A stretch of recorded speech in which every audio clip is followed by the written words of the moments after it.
Hello and welcome to Cards and Coaching. In this third part of my line of videos concerning constellations, I would like to bring up further details concerning tarot cards and how I developed the idea or how I evolved into the idea to use them as a constellation tool.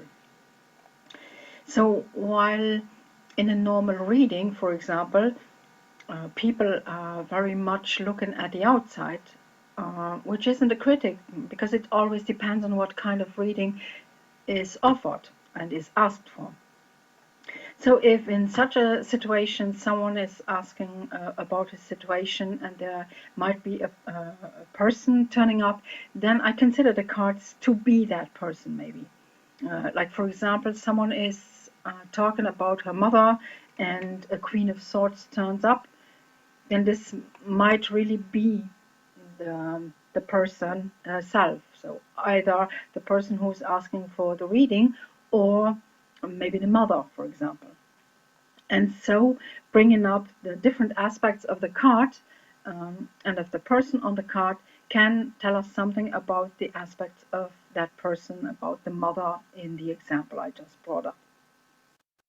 But when I know that the person comes for help, for counseling concerning her own situation and about how she or he might be behaving in the situation or might be handling the situation, then it helps to consider court cards as parts of personality. For example, let's imagine a situation. There is a woman at work and she has a feeling that something doesn't function and doesn't work out in her team. And actually, I take a card concerning the situation itself, and I might come up with the Five of Wands. So it's about everybody doing a little bit her or his own stuff, and it doesn't seem to be working out together in a good way. And I very often use that kind of reading that I'm saying situation, what we may not know, and where it is going to lead us to. And so, in the position of what the person may not be knowing, maybe this Queen of Swords turns up. Now, I explained already a little bit in the former video and also in a list I made concerning the court cards that the Queen court cards are normally our maternal inner side, our maternal ego state. And there is always a way to look at them in a balanced or an unbalanced way. And maybe this card is actually telling her that whatever actions other ones come up, she's always trying to take the decisions and she's always trying to put her decisions upon what is going on, maybe even in the absolute belief that she's caring for the other ones and that she doesn't want them to uh, to to have the problem and to go with the consequences if something in the teamwork goes wrong. So maybe she's doing it because she wants to tell the boss later on, hey, it was my decision to do it like this, so I take the blame. So maybe she's doing it because she's caring and because she's protecting the other ones. But as it concerns her situation in this and her position in the situation, maybe she wants to go on working with this part of her personality to better integrate it inside of herself and to better use it later on in her everyday life. So if this card turns up and the person is open to coaching into that direction and I explain the situation or I explain the card as a part of personality, we can go further explaining that actually this part of personality has evolved like this and that it has maybe something to do with her past. And so we can work on this, maybe leaving away the other cards and just bringing up this part of personality, maybe even without the card, but we really working on that part in a coaching. So this is a first way to use, for example, the court cards when they come up in a reading. That can be any kind of reading. Sometimes a person comes and has a problem, and we talk about the problem, and there is a question coming up, and the person takes a card, and we explain it from card to card, the different steps. And the moment a court card turns up, it gives us an opportunity to find out what is going on inside of the person, and that gives us a completely different point of view concerning the situation, because we can work together on ourselves, on the client, always if the client is open to it. And this way, bringing up something that may be something that works for a longer time, because we're not trying to solve the situation, but to solve what is triggered inside. And so it may help in a different situation that the same trigger cannot be triggered again anymore. So it helps us integrating parts of personalities. It helps us healing maybe traumas, healing different situations. There are also different readings or different spreads that I am using, and that gives us an idea of how to work with this. And I will bring up two spreads for this situation and explain them a little bit. So the first one is about the transaction analysis. I will explain this. Actually, I don't make normal spreads. I make, they are in German, this ones. I make spread cards like this, and then I have already a note about what question can be asked concerning that position. And yes, what you hear there is one of my cats. This is Cookie for once. It's not Bins. And I made actually in the beginning two versions of this. One way how the places are put, or how the spread is put when it is the problem, and then again using the same way in what is the solution for every part of personality. But for my example, I'm going just to use the solution just as positions. So I'm going to show you how this evolved into being used as a constellation. That is one of the spreads. Another spread I have, I'm using part of it. It's Shadow Side Emotions. I'm using that name for it. It's by Gillian C. Wilde.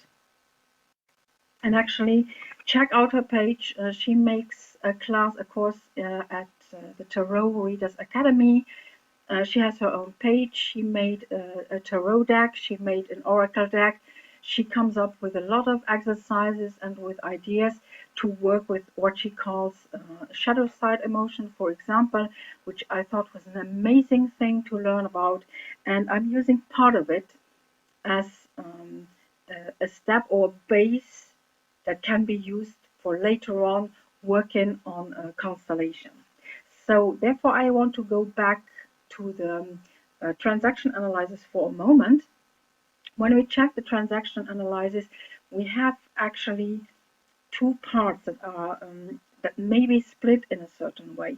So first of all, we have the parental ego states, which are more the mental part, the rational part, while our child parts, our child ego states, are the emotional parts.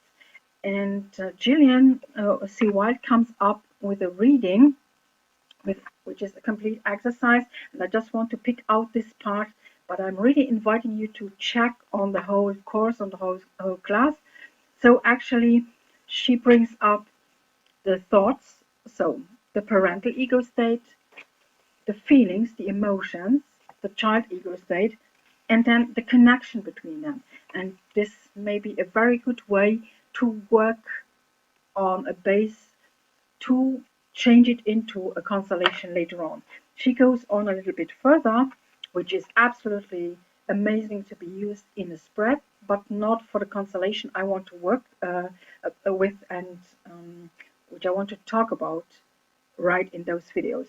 That's the first one, is what is the lesson of all that comes out of it, and how to support and nurture yourself while trying to fit all those parts together again. So those can be used in the work concerning the constellation, but they will not really fit into the constellation itself. So I'm going to shift cameras and explain a little bit how this can be used and how they end up becoming constellations. So imagine a person turning up a client and asking for a reading because there is a problem. He's working on a certain project and something doesn't seem to be working in that project. And so we come up with that reading about what are the thoughts about the project, what are the feelings, and what is the connection between them. So actually, what you see written here is the question that Gillian C. Wild brings up. But that doesn't mean that depending on the reading that I'm going to use exactly that that question, but it will be based on it in a certain way. And so maybe the the first card, so about about the thoughts, I come up with that card. I'm going to show you a little bit later what the point is. Feelings would be this one, and the connection is this, like this. So just for your information too, I will note it down too. I don't even know if I have the English translation. This is the deck actually. I'm going to find it, the English translation, and write it down too. So the thought about this, it is a card about feelings. So maybe actually there are already feelings that came into his thoughts, that turned into thoughts, that a certain apprehension concerning the look at the card brought up thoughts. What if I have nothing to dig into? Maybe if I take a look at the water, and I'm saying the water is very often also the power and the tools we have where we can tap into our capacities, and she is only seeing a skeleton. So maybe this is a person who had gotten this idea, or someone told him very often that actually he's incapable of doing anything, and this is like coming back. So it doesn't seem that the whole idea, the project, or the way he sees the project, is something that has no consistency, and that or that his ideas in itself don't have any consistency. So that might be the thoughts. So there might be a lot of doubts, and yet the feelings in this case would be actually a court card, and it would be the correct position for that kind of court card, which is the knave, which is the page. So actually it's a child ego state. So that one in the feelings in a certain way tells me already that this is something he can go for, because the feelings are on the right position in a certain way. And it's telling him that, well, it is the first thing, or the first time he tries to work on an own project. So give yourself the possibility, the opportunity to work on it, to make your own experiences, while still trying to fit that project into whatever is around. Maybe it is a project at a job that he has, and he came up with the idea to make that project, and his boss told him, yes, go for it. And he now has the possibility, a certain safe space to work on that project, still knowing that the boss is behind him and may help him out of this. So this explains a little bit then the feeling that he wants to try this, maybe with a certain insecurity, because it's a page, and the insecurity if he's going to fit in or not, while on the other way you have the absolute doubt.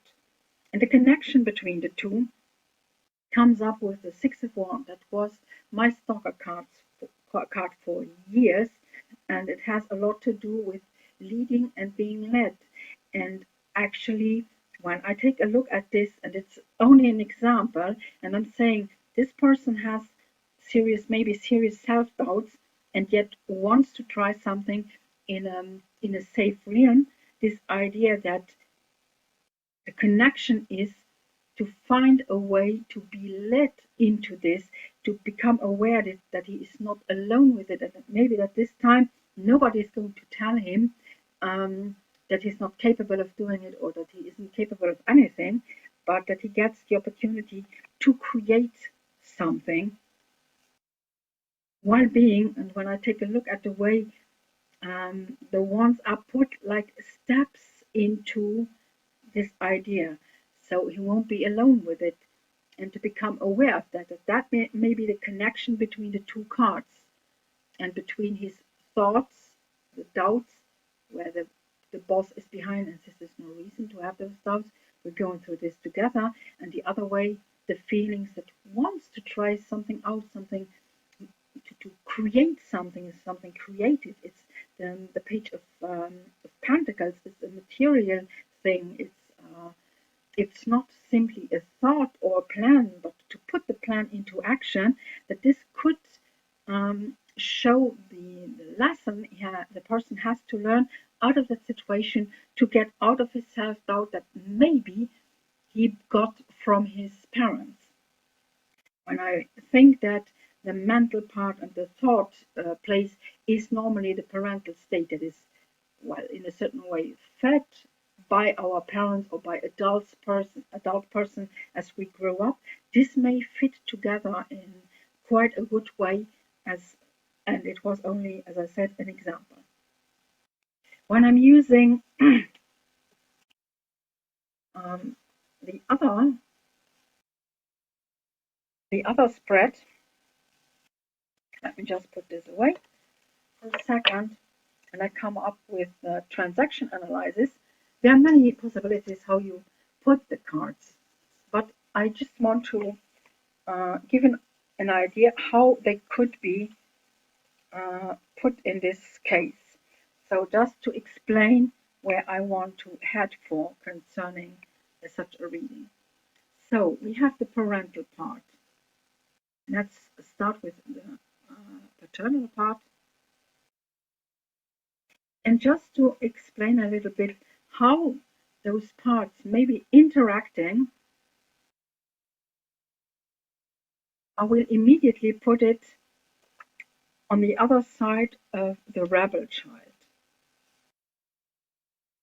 And the maternal part, the motherly part, was normally trying to care.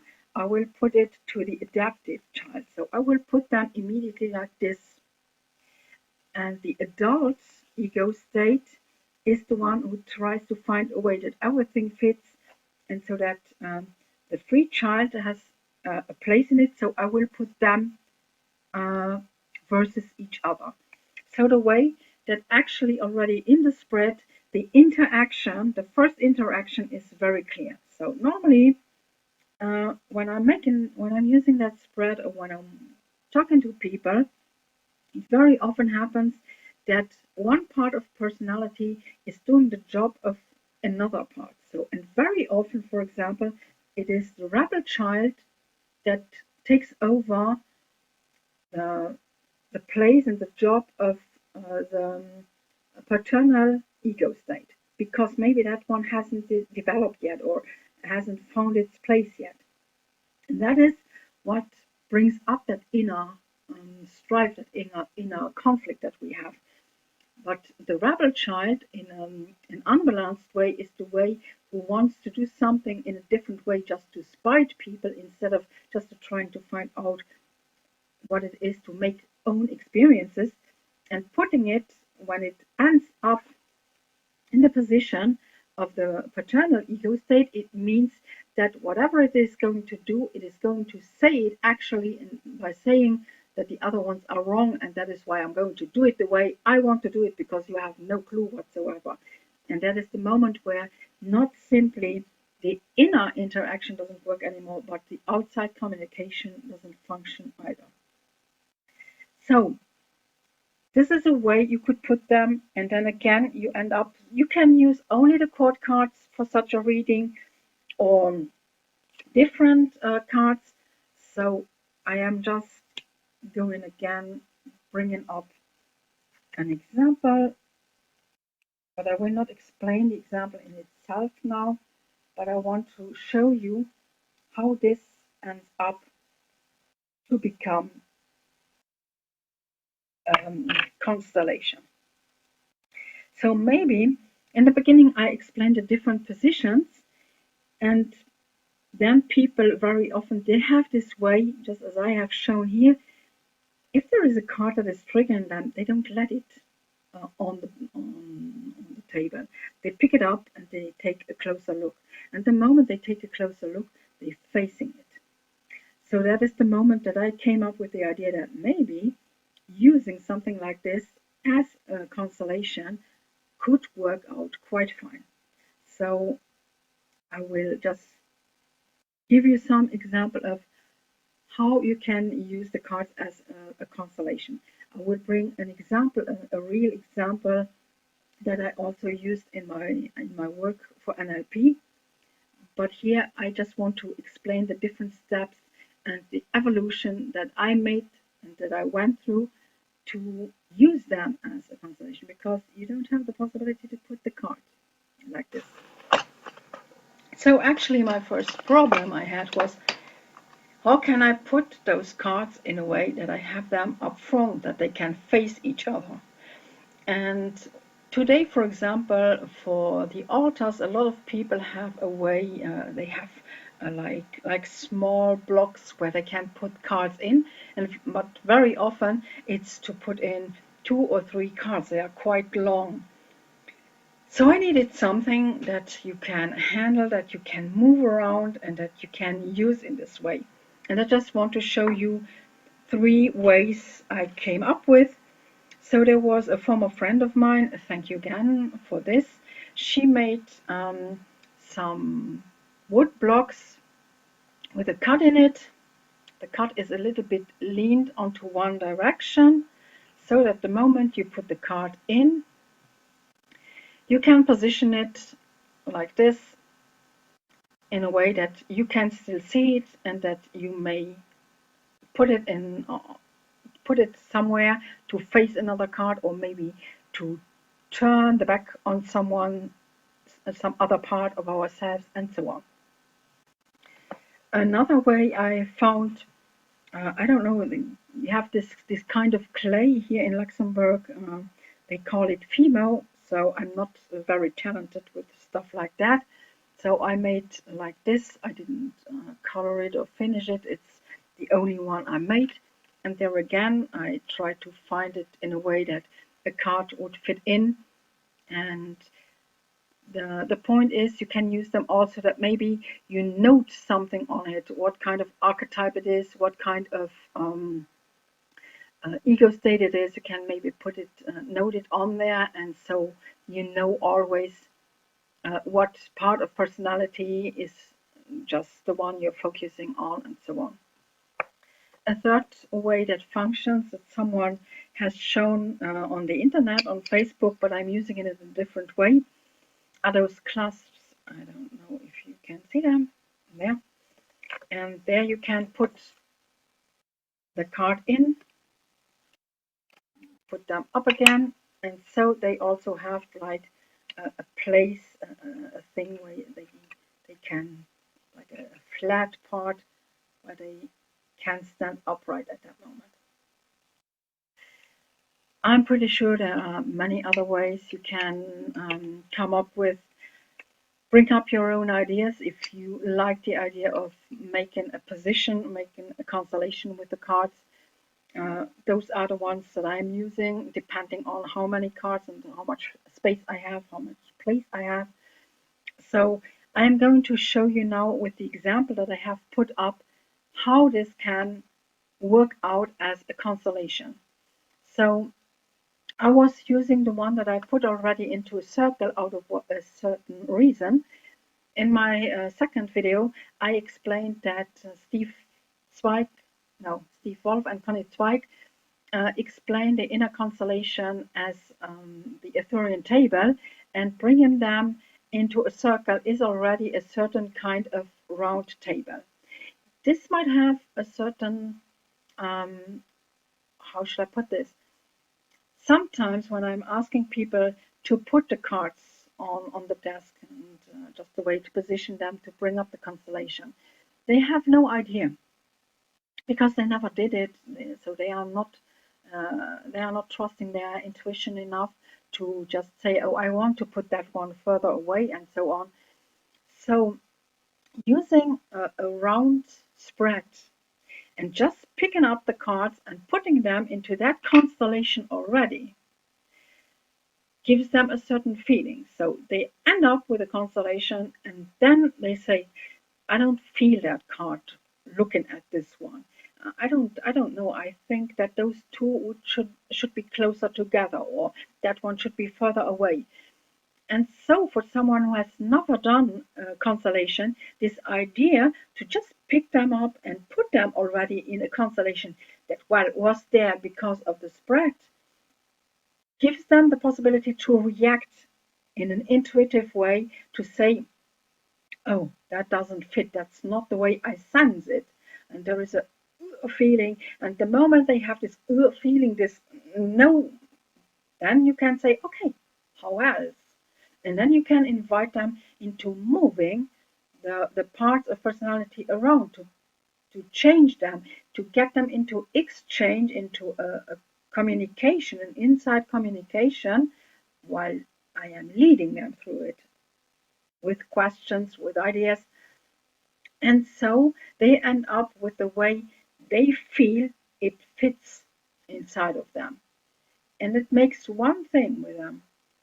Actually, it gives them the feeling, it gives them an idea of that they have this power over what is going on inside of them. So I'm going to show this. It's an example, and maybe I am going in a last video. First of all, I am going to use that example that a client or that I made with a client. This is really just an example like this, and maybe I will have the possibility and the opportunity to make to make a video while working with one and putting that video online later on. So I'm going to go back to the other camera and showing you how those steps can function. So in this case, maybe I have explained the different position and a person has sometimes maybe a good feeling concerning a card or the message that is in the card. And for example, if the card is not a typical if it's not a court card, for example, it may be the message that is in it. This is the card, for example, that is on the rebel child, and already bringing up the sun with many of them in there. It is as if the whole part of the child ego state, so as well as the adaptive one, as the free one, as the rebel child wants, as if the rebel child wants them to be united, for example. That's maybe the message he's getting along, that actually he doesn't want to do the things alone, also inside of himself, but that he wants all the parts working and making those experiences together, and not he's doing an experience and the parental ego state is criticizing him for it. So maybe that's the message that comes across for a reading like that. So where does the person want to have those different positions? So this is the moment when I'm simply picking them up and I say, okay, let's not keep them lying flat on the floor. You will have, the problem is now that there are cards that you won't see anymore. But I hope we can explain this as we go along.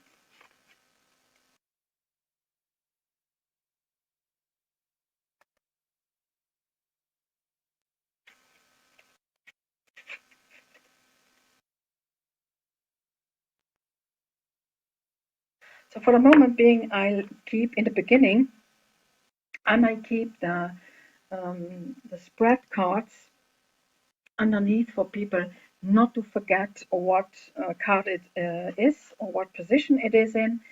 But as I said, for example, if you do the ones um, yourself, like with this, you can write down if it is the rebel child, if it is the different child types, or what kind of ego state it is.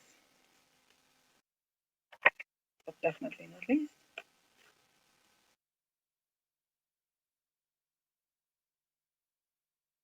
So now that they are, I don't know if I can just change the camera so you can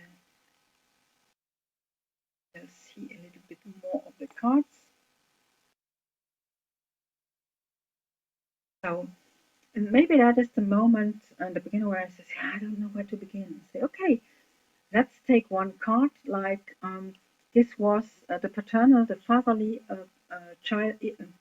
Sorry, the fatherly ego state, the chariot, maybe the one that is telling him, I am the one who bring them all together, and I am, let me show this again with the horses, I am the one who holds the horses, I am the one who's leading the horses, and I am the one who knows exactly what to do, and all the other ones have to listen to me. And this is the one that is, for the moment being, facing this card. And that one says, hey, I want the horses to take decisions too, because they see what is going on in front of their hooves. They see what is in front of them, and maybe this this father figure doesn't have this look at what is right in front of me. He may see further, but he doesn't see what is right in front of me. So I want us all in. I want him to listen to the horses, for example. And so this might be a first conflict that comes up. And this, I have the feeling that uh, the, the rebel child may not be absolutely into a rebellion, but into a position where he doesn't think that someone is listening to him. Maybe he considers himself that part feels like one of the horses that is just reined in and told what he has to do. And he says maybe, well, I want other parts to be closer. I don't want to be alone in this. And so maybe he is trying to get other ones closer. So I may ask him, okay, who do you want closer? And the parts, the child part, or do you want another, the maternal part closer? And he says, yes, when I take a look at this maternal part, and you see, it is a knight, for example. So the knight is the rebel child. Yes, I want that one closer. You know, that's the one who brings up new thoughts. And maybe that's actually the point. And maybe the maternal part is the one who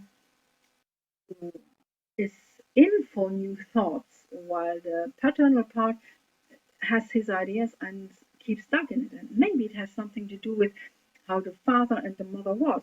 And that is the moment that this one is going to take this one closer, for example, and putting it, okay, they're looking together into that direction. And so I'm going through the cards step by step, asking questions. What would the fatherly parental ego state say now that she's closer? And maybe he's calming down. Maybe he gets it that just like that horse is turning its head around, he should be listening to what's going on inside and not simply trying to blend all those other voices out and trying to do his thing. And so that it might be the way that parts are put together, or the ones that get closer together, and or maybe some is even turning away, because here we had um, the conflict, the Two of Swords, and maybe that's a part altogether. It can even be that this is will be a part we need to work on later on. And sometimes there are parts that do not fit anymore. And I had clients who just put a card away. They laid it down, and the moment they laid it down, the pressure was gone out of a certain thing. some just laid it down like this, other one turned it around completely, as if it's not a subject anymore.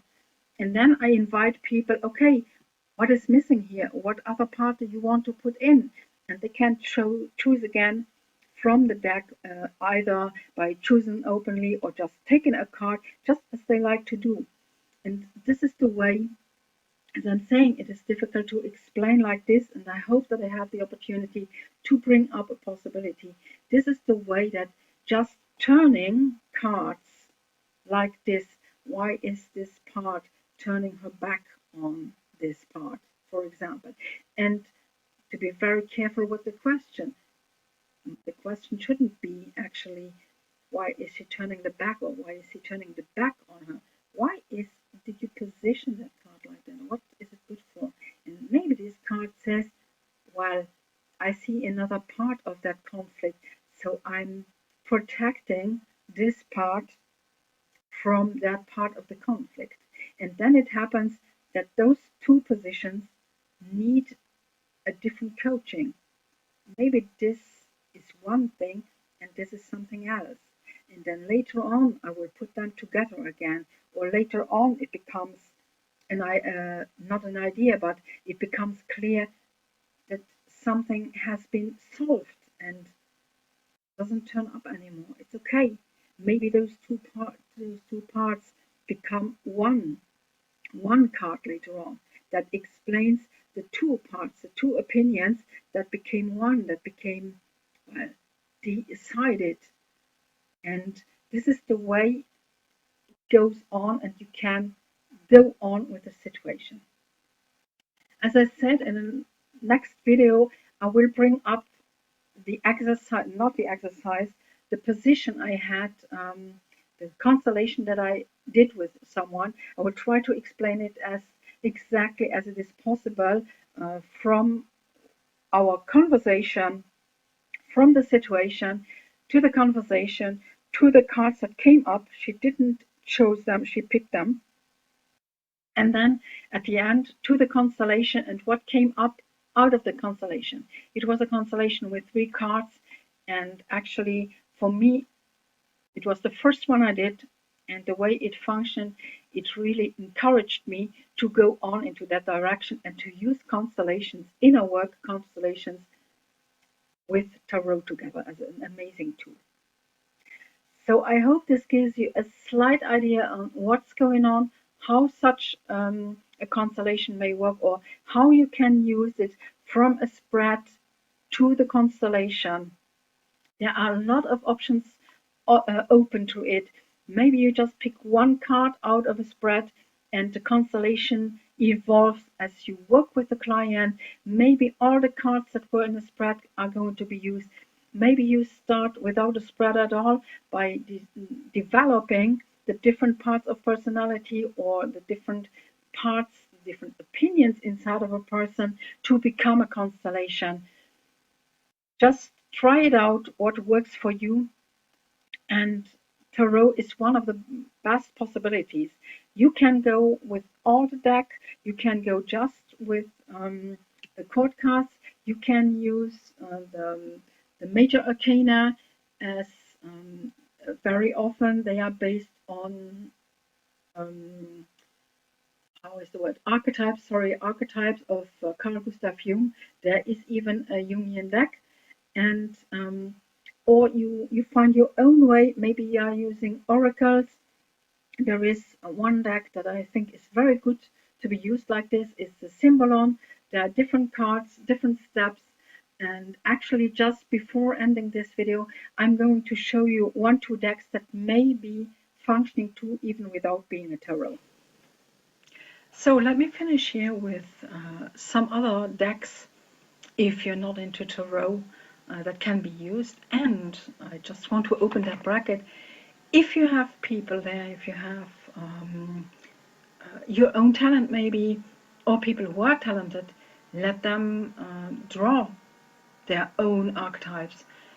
Maybe it's not something that they are going to do immediately there, but you work out the different parts of personality that are in conflict, and then let them draw them those parts of personality themselves, for example, or you make your own cards. So don't get limited by anything like that. If you have an idea, knock yourself off.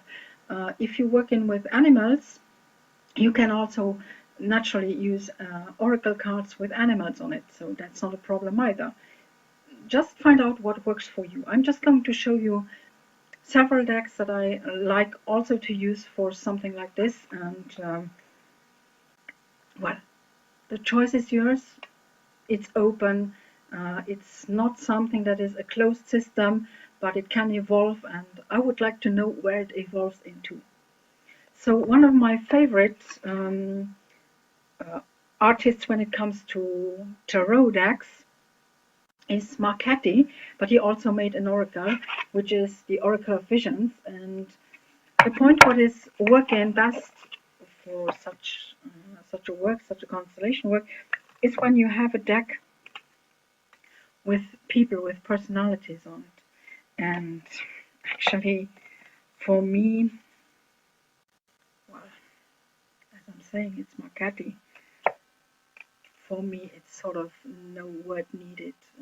They always say an image says more than 1,000 words, and for me, this is an amazing deck to be used. Also because the cards are quite big, so you have a lot of details if you want to work with them, and maybe people find something in the images that will fit for them if tarot is not their thing. So I'm not going through the whole deck because each card is more beautiful than the next one. I know it's a question of taste. I simply love this work.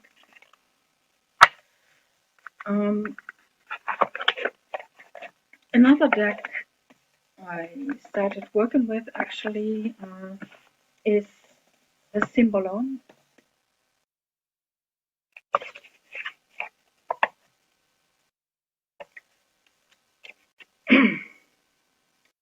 Maybe not all card has a person on it, but it works very well on archetypal base. Concerning the explanations, I rather go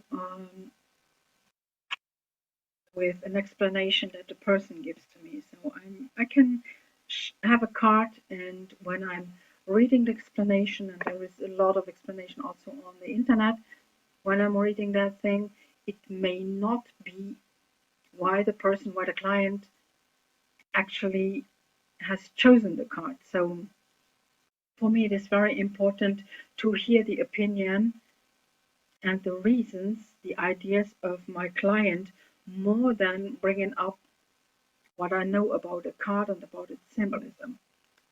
Knowing those things helps maybe giving the person a different point of view on the card and on that part of personality inside of him and that conflict inside of him. But it should not. I was nearly missing her. Yes. Wait a second. Sorry. I don't think I will have one video without her appearing. So it might give us an opportunity to help people getting a different view. But first of all, we should be listening to the client. And there are 3 decks from the same author, actually. And I like the cards. I like the drawings. I like them as they function very well for constellations. But honestly, I come to the point to say leave the books aside.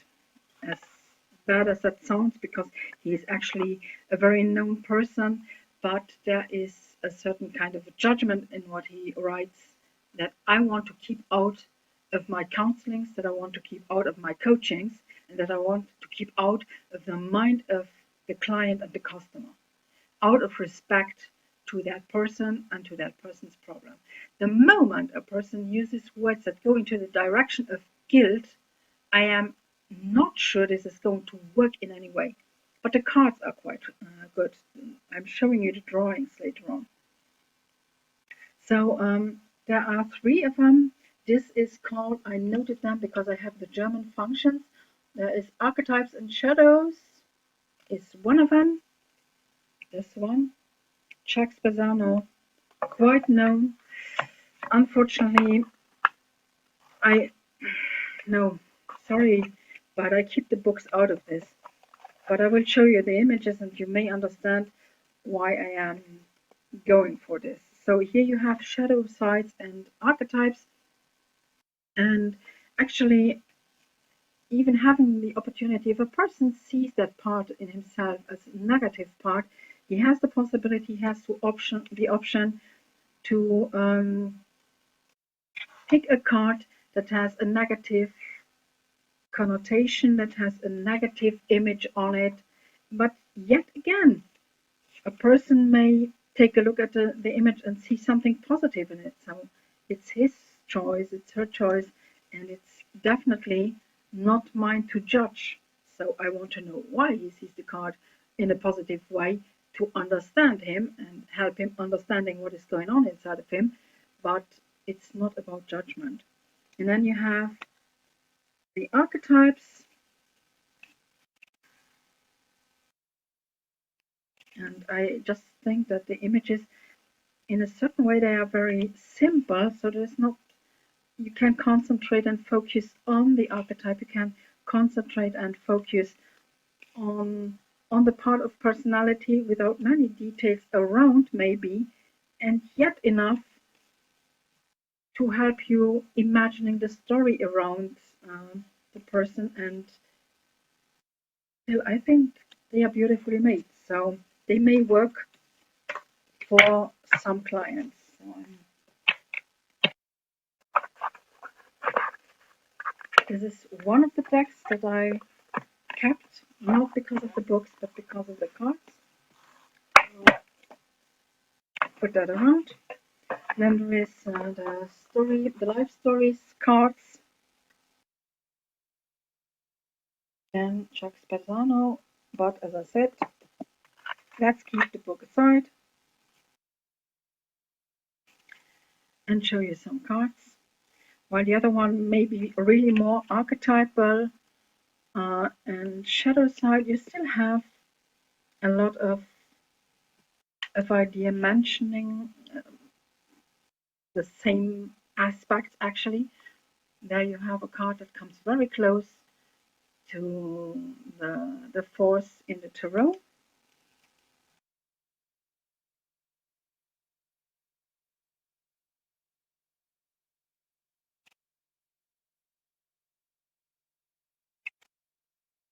And again, I love the art. So as always, it's a question of taste. And again, the client might choose or might just pick a card, as it feels right for him or for her. And the ones where at least I like the German version a little bit better. It's actually the inner knowledge, and in English it's called enlightenment. And I would like, the moment I'm going into coaching, I would like this typical spiritual thing out of it, because there you tap into belief, in the spiritual belief, not in the inner beliefs, and that might become more problematic than anything else. And again, you have um, cards that may be a good way to bring up an archetype or a part of personality or an inner subject, actually, that has to be solved.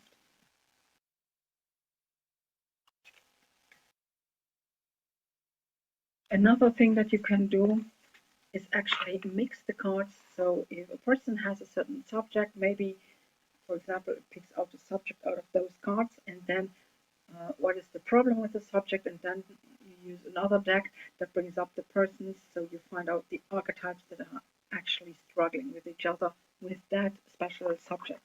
And from there on, as always, you can go deeper. There may be other decks that I'm not showing you. For example, I thought at the moment that maybe a deck with fairies on it might be a good way for using a constellation work with children, if you don't use animals for it or figurines or something like that, if you don't want to use something as strong and difficult as a tarot, maybe for a child, it depends always on the children, it depends on the tarot. But very often you have on the decks a long explanation or words on it, and people get distracted by it. What I'm really would give you as a hint for all this is try to use decks where there is as less information in words on the card so that the people really concentrate on the image itself.